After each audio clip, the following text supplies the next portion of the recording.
정부가 제주시 구자읍 중산간 일대에 국가위성통합운영센터 설립을 추진하고 있습니다. 늘어나는 국가위성을 효율적으로 관리하겠다는 건데요. 그런데 KBS 취재 결과 이 센터에는 과학기술정보통신부 외에 국가정보원이 참여하는 것으로 확인됐습니다. 신익환 기자가 취재했습니다. 제주시 구자읍의 한 중산간 지역. 일대 108만 제곱미터 부지에 과학기술정보통신부가 300억 원을 들여 국가위성통합운영센터를 짓고 있습니다. 이곳 부지에 올해부터 2022년까지 위성 안테나 3기가 설치되고 추후 더 확대될 예정입니다. 시설 부지는 국유지 46만 제곱미터와 바로 옆 62만 제곱미터 규모의 도유지를 매입해 확보한다는 계획입니다.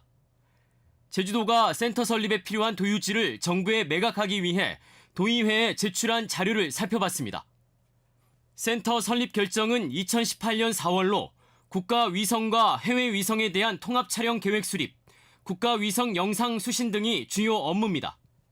그런데 KBS 취재 결과 이 사업에 과기부 외에 국가정보원이 구체적으로 참여하는 정황이 드러났습니다.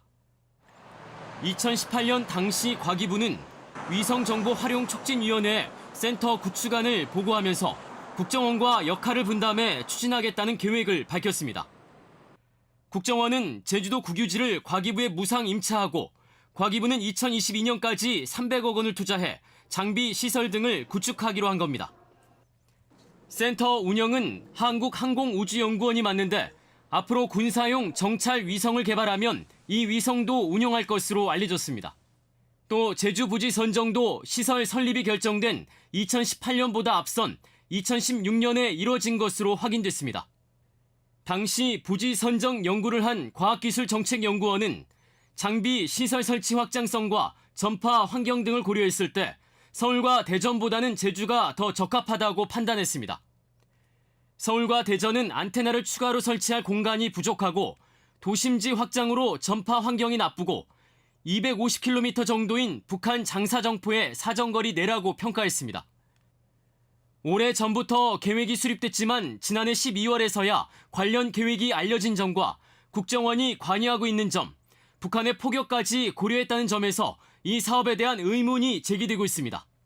국가위성통합센터란 시설이 어떤 기능을 하고 있고 어떻게 이용이 될지 조금 더 상세히 또 밝혀질 필요가 있다고 생각합니다. 이런 우려들에 대해서도 충분히 논의가 되어야 된다고 생각하고 있습니다.